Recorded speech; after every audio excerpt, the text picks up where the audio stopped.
So yeah, I'm Alex Corbin. I'm an engineering manager at Red Hat. I have my colleague here, Yuan Chi from IBM with me. And so at IBM and Red Hat, just like pretty much the rest of the world, we've been pretty captivated by the power of AI recently.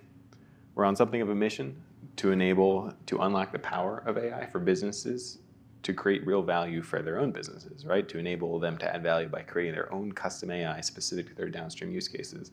And so as we pursue this goal, we have teams of data scientists creating hundreds of models using thousands of GPUs, all leveraging the power of Ray. And as we've scaled up this effort, we've created a few projects to make managing all these Ray clusters, these thousands of Ray clusters, and orchestrating these hundreds and thousands of training jobs to make that process of scaling that easier. So in this talk, we want to tell you a little bit about some of these key projects we've created. Of course, this is Red Hat and IBM. Everything we do is open source, so we'd love for you to contribute to these efforts, or at least try out some of these tools we'll be talking about. We've got some slides at the end of this that with links for how you can do so. So let's dive in. So in this talk, some of the key projects we'll be talking about are the Open Data Hub, which is a project that Red Hat started, and one of its components, which is data science pipelines, as well as the CodeFlare project that we started jointly with IBM. We'll share how at IBM we're using Ray to prepare data for generative AI training, and then training those models using Ray on CodeFlare and OpenShift using the Open Data Hub, and orchestrating all of that with data science pipelines. We'll have a demo of that, and finally we'll discuss some lessons learned and next steps. I'm going to lay the groundwork with introducing a lot of these projects, and I'll hand it over to Yuan Chi in a couple minutes to really show you the interesting, cool stuff that we're doing with them together. We're hoping you leave today's talk with just a few key takeaway messages. This is, of course, Ray Summit, right? We think that Ray is the best tool out there today for doing data preparation, tuning, training, serving of models to build intelligent applications. One step further, we think that Kubernetes is the best platform for running Ray clusters, in large part thanks to the great capabilities Kubernetes gives you around scaling and flexibility of how you deploy your Ray clusters. We've started the CodeFlare project, and that makes it really easy for data scientists to deploy Ray clusters. We'll show you more about that. Finally, we use the data science pipelines component of the Open Data Hub to chain together all of the really complex heterogeneous tasks, multiple Ray clusters in a given workload. We use data science pipelines to make that easy and repeatable. I'm going to start by showing you the Open Data Hub project. So the Open Data Hub is a project that Red Hat founded a few years ago. AI, we think, is driven by open source. I think it's pretty unquestionable at this point that that open source is the new model for innovation, particularly in AI. Everything from PyTorch to Ray to TensorFlow are all advancing at ridiculous speeds due to the collaborative contributions from strong open source communities. Red Hat bleeds open source. We've established the Open Data Hub project to bring together lots of discrete open source communities into a single cohesive platform, all running on OpenShift, which is Red Hat's Kubernetes distribution. Really, the key value proposition is that by running really nicely on OpenShift, which runs wherever your compute power is, be it on-prem, in the cloud, even at the edge, we give you a full end-to-end platform that is consistent across all those environments. Again, Open Data Hub consists of many different components, Ray being one of them via KubeRay. And with the full suite of tools in the Open Data Hub, a data scientist can spin up a Jupyter notebook to develop a model. They can create a Ray cluster to prepare data. They can spin up another Ray cluster to train their model. They can take the resultant model and serve it maybe in a totally different cloud environment.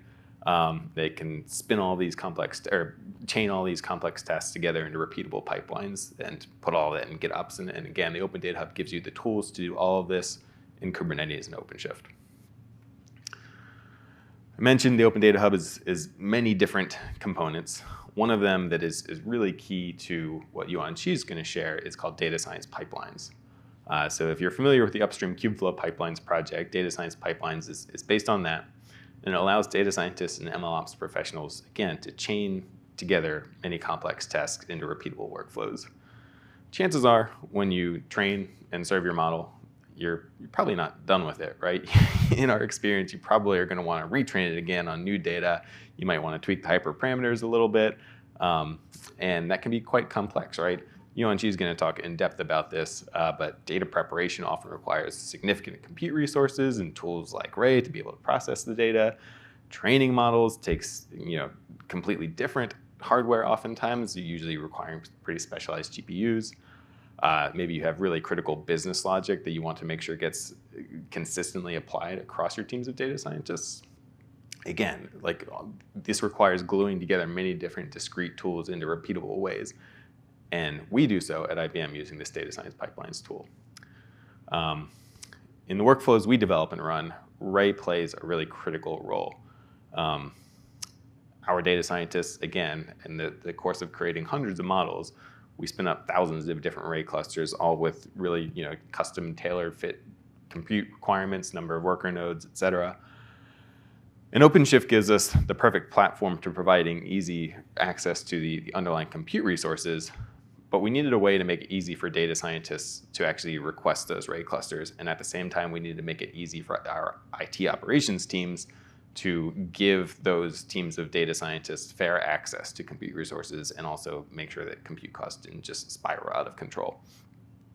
This is where the CodeFlare project comes in. So just real quick, we'll touch briefly on CodeFlare here, but one of my colleagues, Mustafa, will be giving a more in-depth lightning talk on this tomorrow at 11:45. So if I pique your interest with CodeFlare here, be sure to attend his talk to see it in action more. Anyways, as we started using Ray heavily, we wanted to make it easier for our data scientists to provision Ray clusters suited their requirements. We also wanted to make sure that we could ensure fair access to compute resources across our data science teams, while at the same time allowing for critical high priority training jobs to take priority. So we created the CodeFlare project to kind of achieve these goals. CodeFlare is just a set of open source tools that help with scaling up Ray and other AI/ML workloads on Kubernetes. We created the CodeFlare SDK, which contains really simple, easy-to-use abstractions for deploying Ray clusters onto Kubernetes and then managing the full life cycle of those Ray clusters, including submitting training and tuning and data processing jobs to them.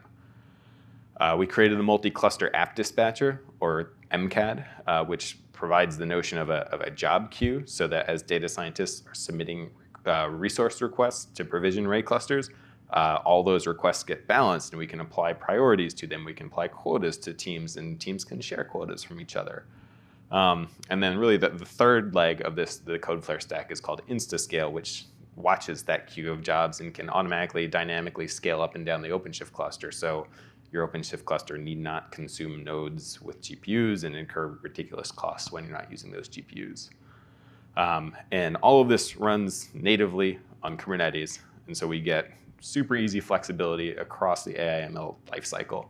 You can train your models in one location. Maybe it's on-prem. In a lot of cases, our customers have specialized local compute GPU locally in their data centers, or maybe they need to keep their data residing for training on-prem, and you can use Kubernetes and our CodeFlare stack there. But then maybe they want to use the public cloud to be able to dynamically scale up and down serving their models in production based on, as production traffic fluctuates, right? And you can do all of this. Kubernetes gives us a consistent platform across all of those environments. So kind of closing up here, with CodeFlare, a data scientist gets a familiar Pythonic interface for resource and job management. They get seamless integration with the training tools of their choice, like PyTorch, TensorFlow. They get guaranteed access to the resources they request, the ability to fire or forget a large unattended training job that maybe runs for weeks. And finally, they get the ability to interactively iterate over their model development against the Ray cluster they request. And at the same time, our IT operations teams get simple management of resource quota across data scientists teams through quotas, jobs, priorities, et cetera. They get the simple application stack through Kubernetes and CodeFlare across their computing environments. And finally, they realize compute cost savings through dynamic resource scaling. I'm going to turn it over to Yuan-Chi now, who's going to talk about how we're combining all three of these projects to do generative AI work at IBM. Thank you, Alex. Hi, my name is Yuan-Chi Cheng. I work for IBM Research, and pleasure to be here. And this morning, you have been hearing a lot about model training, fine-tuning, inferencing of these exciting generative AI models. I'm not going to talk about them. That will be the topic for our end-to-end talk tomorrow afternoon. Instead, I want to share with you what goes into the process of model training and fine-tuning, i.e. the data prep. You get what your data learned. So data prep is really, really important.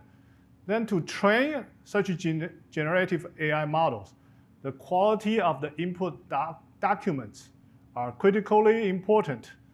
If your documents going in with lots of hate speech and curse words, your model most likely will give you curse words and hate speeches. And therefore, it's important that we actually have quality improvement and annotation steps to analyze the content, remove the offensive content, as well as track the rights, personal identifiable information, etc. It's a sequence of data processing pipelines before we feed them into model training and tuning. Today at IBM, the majority of these processing stages are built on Ray for scaling from to tens and hundreds of terabytes of text documents across different domains and multiple different languages. And I can speak for our developers. We like a Ray-enabled easy transition because we can develop and test on a laptop, and then through the innovative approach of using Ray, we can scale out to process so much data. Furthermore, over the past 2 decades, IBM Research has accumulated a significant amount of intellectual property with natural language processing. And they can be reused and revitalized through the use of Ray for scale-out processing. And finally, these pipelines are orchestrated by Open Data Hub, as Alex just introduced to you. So over the past couple of decades, IBM Watson natural language processing library has a long legacy of doing multi-language detection, entity extraction, task classification, among many things. And the challenge of reusing these legacy library is that they were originally developed for standalone environment. They may have a C or Java code base. And finally, lots of unique dependencies, versioning, and over time security patches. So it's not very straightforward to actually scaling them out. And as we bank on the capability of Kubernetes and OpenShift cluster, we are containerizing these legacy modules into Python code base with the dependency and the environment variables specific to these legacy libraries. And then we isolate the states. When people talk about these document preprocessing, they don't normally associate with these document preprocessing with specialized language models. These may be smaller, fine-tuned language models that are focusing on specific aspects, such as hate speech detection. Those models need to be brought in with their own dependencies as well. So the containerization process essentially shrinks up these capabilities so that we can launch pods that offer these distinct capabilities. The Ray enablement is really the last step that allows us to scale out these containerized process. Now I will dip into a little bit deeper about how we use Ray. Specifically, we use Ray actors. What happens to these specific tasks is we have typically a test driver, which will then dispatch assignments of shards of data, in this case, possibly a partition of the collection with Parquet files. And these test workers are actually implemented as Ray actors, which load the specific state in the custom container image. And these custom container images contain the proper resource footprint and the dependencies such that the model or library once loaded can be subsequently reapplied in the course to finish the assignments given by the test driver. And the interaction mostly happen against an object storage where the Parquet files gets reading and the Parquet files after processing gets written out. We truly leverage raise checkpoint and recovery mechanism of the reactors such that in case of a failure, we can return that. Now, come to the nature of the data stage pipeline. As you can see in this picture, we have 3 different colors of Kubernetes deployment through CodeFlare, and specifically, each of them actually have their own different footprint, custom image, and environment, and they are all orchestrated from Open Data Hub. And here, just a quick highlight before you go to tomorrow's session, deep dive on CodeFlare. Basically, we use the CodeFlare cluster object to declare the size of the cluster we want, and then use the API from CodeFlare SDK to bring up the cluster and get the cluster URL in order to launch the job, kick off the data processing, and finally, when it's done, we close down the cluster.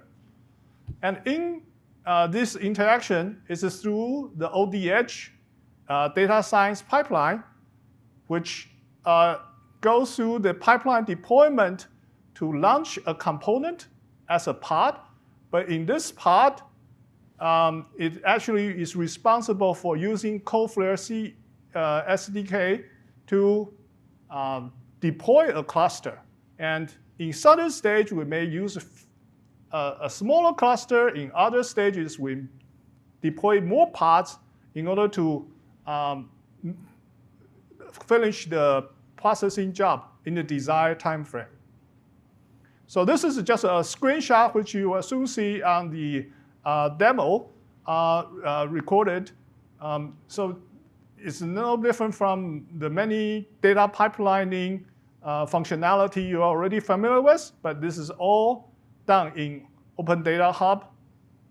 And not only that, we very much like to have the trigger and schedule runs of the pipelines so that people who are not familiar with Kubernetes can use this interface to launch their data processing. And furthermore, Open Data Hub has its own run management, so we can actually recall through using this dashboard for team collaboration. And then finally, we must have logs to diagnose and understand the progress, and therefore the pipeline log streaming is a valuable tool. So next, I want to show you a small recorded demo, which in real time is 40 minutes long, but I cut it down to a 5-minute clip to just show the highlights. We use this Open Data Hub to launch a pipeline to go through the following step. First, we remove the duplicates from a collection of the documents. Then we detect the language associated with these documents. Then we let it go through some natural language processing analytics to split sentences as well as assess the quality of the documents so that we don't end up feeding a lot of random characters into these model. And finally, we will merge the results.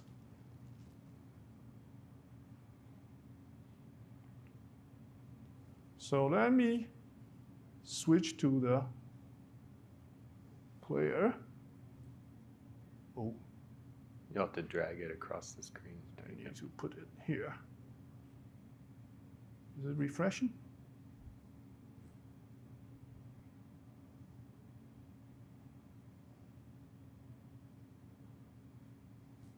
Oops.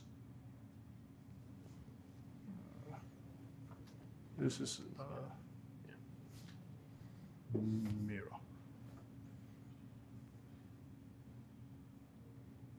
Okay, much better. Sorry about the screen mishap. So what you are seeing now is the OpenShift operator data hub view. To install Open Data Hub, you just go to the operator hub, find the Open Data Hub operator and the CodeFlare operator, and you can install that in your environment.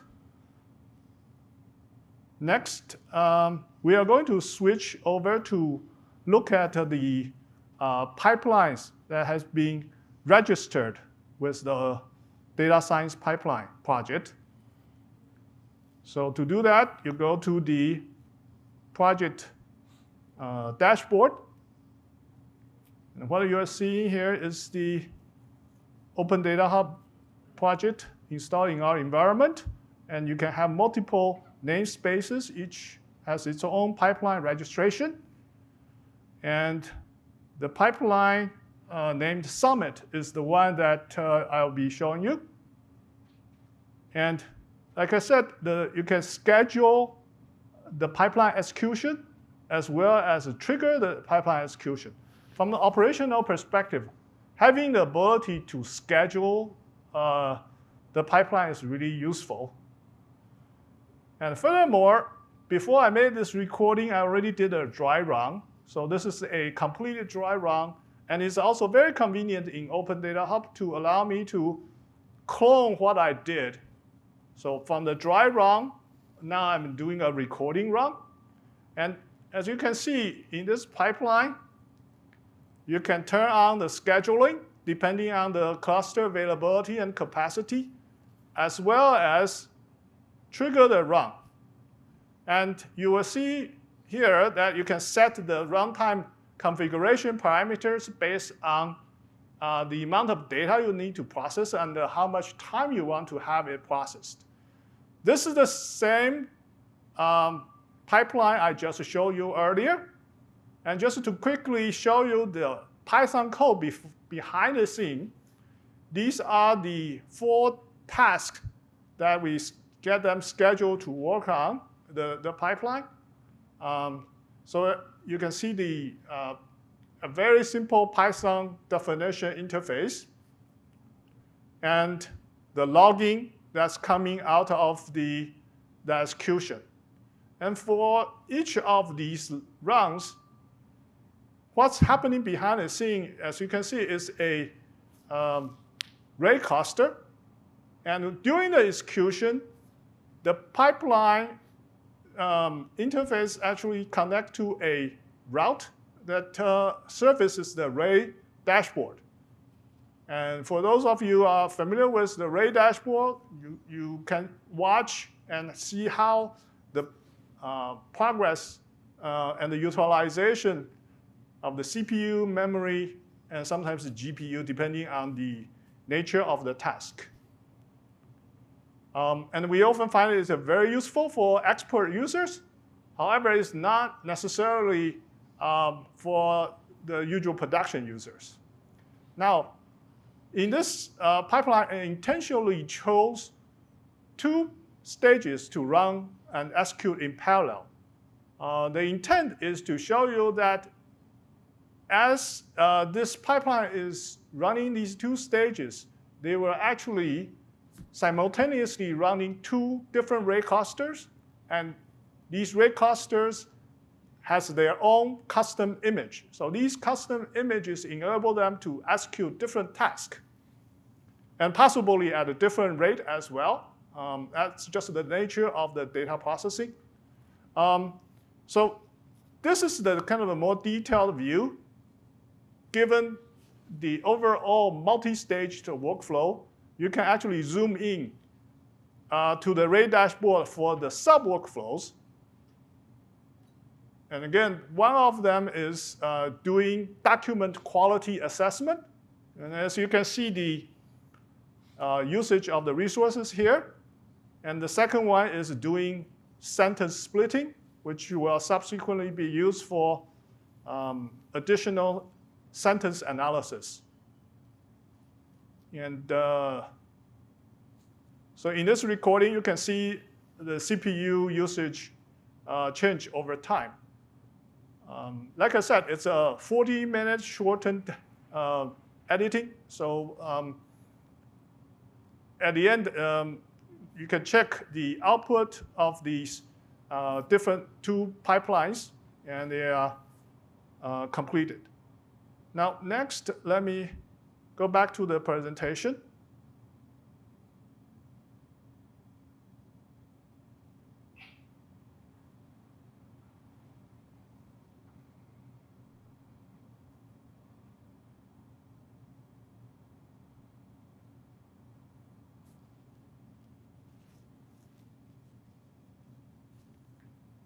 So this is certainly very exciting for us to have such flexibility and be able to operationalize, meaning that we don't need our core developers or expertise tied to running these on a day-to-day basis.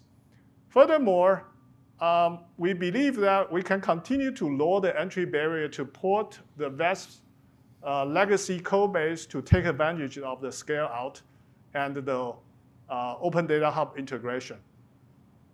We will continue to improve the automation for such routine operations. And furthermore, we aim to opportunistically run these different stages in different clusters. Lastly, I want to acknowledge the contributors from both IBM and Red Hat teams. And some of them are sitting in this room in the audience. And we would encourage you to try it out, to give our Open Data Hub community project a try, and also attend the end-to-end talk at 1 p.m. tomorrow. Thank you.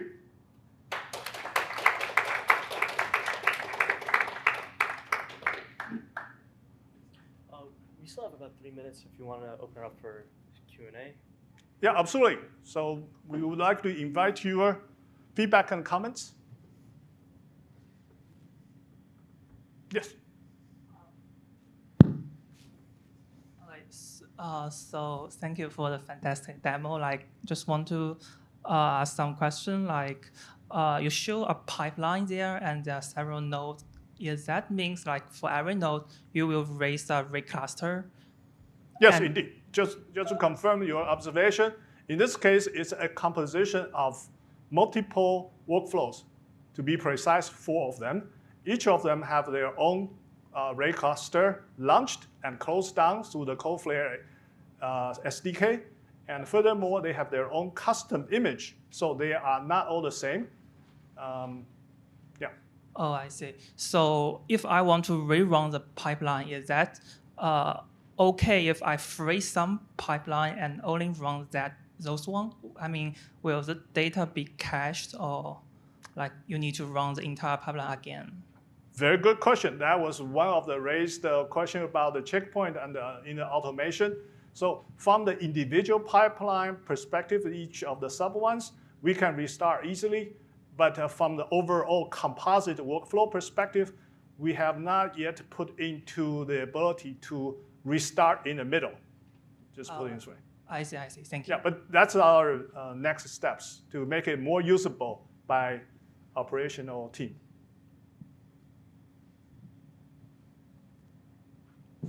Any other questions?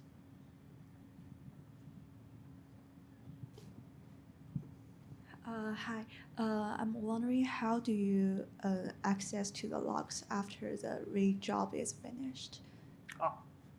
So all the pods that are completed, we can just click on those pods. They would still be, the logs are still available.